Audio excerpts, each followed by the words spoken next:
नमस्कार, आप देख रहे हैं वॉइस ऑफ कोटपुतली। डालते हैं जिले की दिन भर की तमाम बड़ी खबरों पर नजर। मनरेगा बचाओ महासंग्राम के तहत कांग्रेस ने राष्ट्रपिता महात्मा गांधी के सत्याग्रह और उपवास को ही अपनी ताकत बनाते हुए कोटपुतली के नगर परिषद पार्क में सांकेतिक उपवास किया। इस दौरान जिला कांग्रेस अध्यक्ष इंद्राज गुर्जर ने केंद्र सरकार पर तीखा हमला बोलते हुए कहा कि भाजपा सरकार गरीबों के हक पर डाका डाल रही है और मनरेगा को खत्म करने की साजिश कर रही है। उन्होंने कहा कि मजदूरों का रोजगार छीना जा रहा है, भुगतान रोका जा रहा है और सरकार मौन साधे बैठी है। पूरी कांग्रेस एकजुट होकर सरकार के इस फैसले के खिलाफ सड़क से सदन तक लड़ाई लड़ेगी। तो वहीं सांकेतिक उपवास में आई महिला नरेगा कर्मियों ने लंबे समय से भुगतान न होने पर अपनी पीड़ा व्यक्त की और स्थानीय प्रशासन पर नरेगा की एवज में सफाई करवाने के गंभीर आरोप लगाए।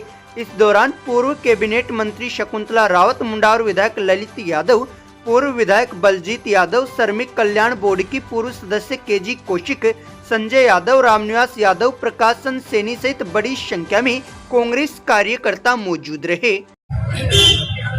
तत्कालीन यूपीए सरकार और तत्कालीन प्रधानमंत्री आदरणीय मनमोहन सिंह जी और यूपीए चेयरपर्सन श्रीमती सोनिया गांधी जी की मंशा थी कि हमारे गांव का गरीब व्यक्ति रोजगार के अभाव में गांव से पलायन ना करे, क्योंकि जिस तरीके से धीरे धीरे गांव की स्थितियां खराब हुई, रोजगार के साधन खत्म हुए, खेतों में पानी भी खत्म हो गया, इसलिए वहां रोजगार की और समस्या पैदा होगी। लोग गाँव से शहरों की ओर रोजगार के लिए पलायन करने लग गए। तो जो गरीब को गणेश मान करके सेवा करती हमेशा कांग्रेस पार्टी, उनकी ये सोच थी कि गाँव में पलायन हो।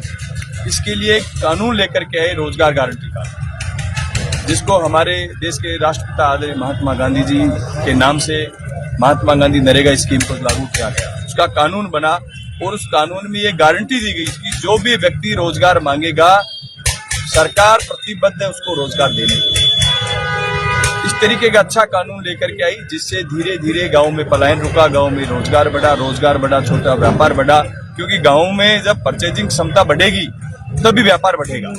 छोटे कस्बों की परचेजिंग पावर बढ़ी, लोगों की परचेजिंग पावर बढ़ी, व्यापार समृद्ध हुआ और ये खुशी बीजेपी सरकार से देखी दी है। वो कतई नहीं चाहते कि देश का गरीब व्यक्ति जिसको रोजगार मिले वो सुखी रहे, वो संपन्न रहे। वो सिर्फ अमीरों की पार्टी है। वो अंबानी, अडानी, देश के जितने धन्ना सेठ हैं उन सबको भरने में लगे हुए, गरीब का खून चूसने में लगे हुए। इसी बात को लेकर के ये कानून लेकर के सबसे पहले इन्होंने नरेगा का नाम बदला, महात्मा गांधी जी का नाम बदला। जिस महात्मा गांधी जी ने देश में आजादी दिलाने में सबसे बड़ा योगदान दिया हिंदुस्तान को, उनका नाम बदला। उसके बाद उस कानून को इतना कमजोर कर दिया कि वो एक तरह से समाप्ति के कगार पे 60-40 का रेशो कर दिया। पहले पूरा पैसा केंद्र सरकार देती थी नरेगा में, अब इन्होंने रेशो कर दिया कि 40% पैसा स्टेट गवर्नमेंट देगी। स्टेट गवर्नमेंट की फाइनेंशियल स्थिति किसी की वैसी नहीं है कि वो 40% पैसा नरेगा के अंदर दे सके। उसके अलावा भी उन्होंने ये कहा है कि नरेगा में क्या काम होगा ये केंद्र सरकार तय करेगी। कोटपुतली के किसी गांव में क्या रोजगार चाहिए ये केंद्र सरकार को क्या पता, वो कैसे तय करेंगे इस बात को। वो सिर्फ इस कानून को खत्म करना चाहते हैं, इस नरेगा को इतना कमजोर करना चाहते हैं कि बिल्कुल बंद हो जाए, इसको बंद करना चाहते हैं। उसी के विरोध में कांग्रेस पार्टी ने देशव्यापी इस अभियान को चलाया है। हमारे राष्ट्रीय अध्यक्ष आदरणीय खड़गे साहब, नेता प्रतिपक्ष आदरणीय राहुल गांधी जी की मंशा है कि पूरे देश में कांग्रेस पार्टी आंदोलन करे, जिससे कि भारतीय जनता पार्टी की केंद्र की सरकार इस कानून को वापस लेने का काम करे। इसी के तहत कल प्रेस कॉन्फ्रेंस में इस बात की घोषणा की गई, आने वाले 1 महीने तक इसका हमारी पार्टी विरोध प्रदर्शन के माध्यम से काम करेगी। इसीलिए आज हमारे सभी वरिष्ठ नेता यहाँ पे मौजूद हैं और सभी नेताओं ने और सभी हमारे कार्यकर्ताओं ने सांकेतिक उपवास इस काम के लिए किया। इंदिरा जी, लोगों को ये तो समझ में आ रहा है कि केंद्र सरकार ने योजना से महात्मा गांधी का नाम बदलकर योजना में बदलाव किया है, लेकिन क्या क्या नीतिगत फैसले इसमें बदले गए हैं ये आम जनता को पता नहीं है। जैसा कि अभी आप कह रहे हैं कि इन्होंने पहले 100% केंद्र का था, अब उन्होंने राज्य की हिस्सेदारी बढ़ाई है। ऐसे बीजेपी दावा कर रही है कि हम तो पहले 100 दिन का था, अब 125 का किया है, तो फिर कांग्रेस वालों को दिक्कत कहाँ आ रही है? मैं वही कह रहा हूँ, लोगों को जागरूक करने के लिए, आम जन तक भावनाओं को पहुंचाने के लिए ही कांग्रेस पार्टी आंदोलन कर रही है। कल प्रेस वार्ता में हमने बातें रखी, मीडिया, सोशल मीडिया, आप लोगों के माध्यम से जनता तक बात पहुंची। आज हमने उपवास रखा है, सांकेतिक उपवास। आप लोगों के माध्यम से ये बात भी जनता तक पहुंचे कि कांग्रेस पार्टी इस बात के लिए उपवास कर रही है। अब इसके अलावा हम धीरे धीरे गांव में जाएंगे, ग्राम सभाओं के माध्यम से, नरेगा मजदूरों से संवाद के माध्यम से उनको हम ये बताएंगे कि केंद्र की सरकार ने कितना बड़ा कुठाराघात नरेगा के ऊपर किया है। क्योंकि आम आदमी को ये बात सही है कि उनको पूरी इस बात की जानकारी नहीं कि इसमें क्या क्या कमियां हैं। जब 40% पैसा स्टेट गवर्नमेंट देगी ही नहीं तो उसको केंद्र सरकार मंजूरी नहीं देगी। गांव में क्या काम चाहिए ये केंद्र सरकार तय करेगी। जिस गांव में रिक्वायरमेंट ही नहीं होगी वो करेंगे नहीं उस काम को।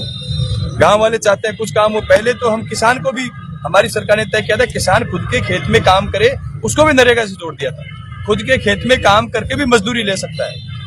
अब ये उन सब स्कीमों को इन्होंने खत्म कर दिया। इसी बात को जन जन तक पहुंचाने के लिए, जनता को जागरूक करने के लिए और जन आंदोलन नरेगा का बनाने के लिए ही कांग्रेस पार्टी प्रतिबद्ध है। महात्मा गांधी नरेगा योजना, मनरेगा हमें बचाना है। उनका रोजगार भी नहीं देते हैं और हमारा नाम आ जाता है तो कभी तो सांगटेड़ा ले जाते हैं, कभी कोटपुतली ले जाते हैं। गांव में रोजगार नहीं, तो गांव में तो रोजगार आया मिट्टी खोदने का, मिट्टी नहीं खुदाते।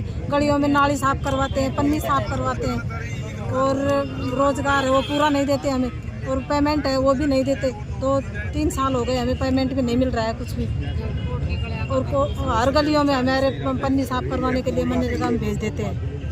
मैं नरेगा में 2022 से इससे काम कर रही हूँ। मैट का कार्य किया मैंने पूरी मेहनत से, समय पे जाना, समय पे आना। उसके बावजूद भी मुझे पेमेंट नहीं मिल पा रहा। इस वजह से मैंने मैट का कार्य करना छोड़ दिया। मैट का कार्य छोड़ने की वजह बस मेरी पेमेंट का ही है। कितने टाइम से नहीं आ रहा पेमेंट? पेमेंट मेरे को 2022-23 में लगी थी, उसका पेमेंट आज तक भी नहीं आया। इसी वजह से मैंने पेमेंट रुकने की वजह से मैंने कार्य छोड़ दिया। ये हमने अधिकारियों को बताया हुआ कि मेरे पेमेंट नहीं है, उनका जवाब कुछ है? कोई जवाब तो नहीं दिया। बस ऐसे कहते हैं हमें कि हमने फाइल लगा रखी है, बिल पास कर रखा है, आ जाएंगे। हमने नगर परिषद में भी धरना दे दिया। यहाँ पे आगे जहाँ पे हमें बुलाते हैं उस जगह हम जाते भी हैं। जहाँ हमें इकट्ठा करते हैं उस जगह हम मनरेगा वाली महिलाओं को लेकर हम जहाँ पे हमें बुलाते हैं, कोई भी आते हैं लोग, नेता लोग, तो उस भीड़ में शामिल करने के लिए भी हमें जनता में लेकर आते हैं। मनरेगा हमारा बचाना है। हमें रोजगार नहीं मिल पा रहा, इस वजह से हम मनरेगा का बचाना है। विराट नगर में प्रजापति जागृति मंच के तत्वाधान में विराट टैलेंट सर्च एग्जाम 2025 के टॉपर विद्यार्थियों एवं समाज के भामा साहू का पारितोषिक वितरण समारोह व कैरियर मार्गदर्शन कार्यक्रम का आयोजन बड़ी धूमधाम से किया गया। कार्यक्रम में कैबिनेट मंत्री जोराराम कुमावत, विराटनगर विधायक कुलदीप धनखड़ सहित स्थानीय जनप्रतिनिधियों ने शिरकत की। आयोजकों द्वारा अतिथियों का पारंपरिक सापा व माला पहनाकर स्वागत किया गया। कैबिनेट मंत्री जोराराम कुमावत ने कहा कि AI व IT के इस युग में शिक्षा ही समाज की प्रगति का आधार है, इसलिए युवाओं को लक्ष्य तय कर निरंतर मेहनत करनी चाहिए। प्रजापति जागृति मंच के अध्यक्ष हजारीलाल कुमार ने बताया कि विधायक कुलदीप धनखड़ ने निर्माणाधीन प्रजापति छात्रावास के लिए 21 लाख रुपए देने व सड़क निर्माण का आश्वासन दिया।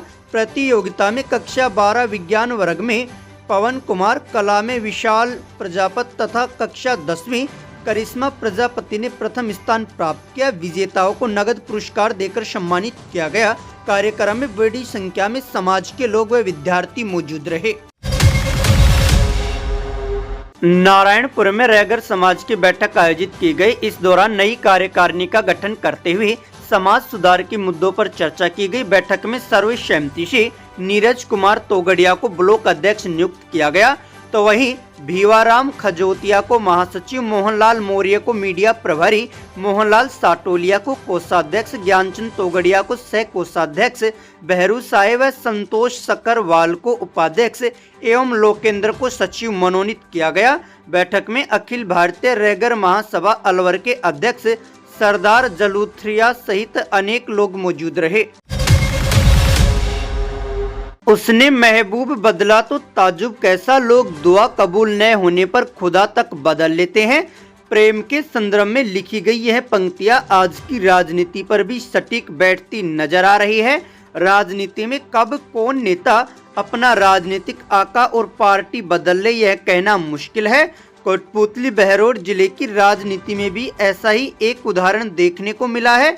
लोकसभा चुनाव से ठीक पहले कांग्रेस की 2 कद्दावर नेताओं पूर्व सांसद डॉक्टर करण सिंह यादव और पूर्व मंत्री राजेंद्र सिंह यादव ने कांग्रेस का साथ छोड़कर भाजपा का दामन थाम लिया था। उस समय राजनीतिक गलियारों में कयास लगाए गए थे कि दोनों नेता सत्ता सुख के लिए भाजपा में आए हैं। हालांकि करीब 2 साल का समय बीत जाने के बावजूद भाजपा में शामिल इन नेताओं को न तो संगठन में कोई बड़ी जिम्मेदारी मिली है और न ही सरकार में कोई अहम दायित्व सौंपा गया है। दोनों ही नेताओं को सत्ता और संगठन का लंबा अनुभव है। बावजूद इसके भाजपा द्वारा अब तक किसी बड़ी भूमिका का न मिलना क्षेत्र में चर्चाओं का विषय बना हुआ है। चौक चौराहों और राजनीतिक बैठकों में लोग सवाल कर रहे हैं कि कांग्रेस छोड़कर भाजपा में जाने से इन नेताओं को आखिर क्या मिला। अब देखना होगा कि आने वाले समय में भाजपा इन अनुभवी नेताओं पर भरोसा जताती है या राजनीतिक फैसला केवल एक अधूरी उम्मीद बनकर ही रह जाएगा।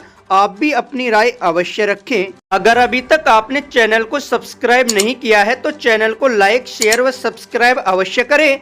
जिले की तमाम छोटी बड़ी खबरों को जानने के लिए बने रहे वॉइस ऑफ कोटपुतली के साथ। बालाजी फिनसर्व, जहां मिलती है आपको वाहन बीमा, स्वास्थ्य बीमा, म्यूचुअल फंड, जीवन बीमा, फाइनेंस, साधारण बीमे की सभी सुविधाएं। कार्यालय बानसूर महाविद्यालय के पास, बाईपास रोड बानसूर। मुख्य कार्यालय लालकोठी कोटपुतली। अधिक जानकारी के लिए संपर्क करें 8302367656।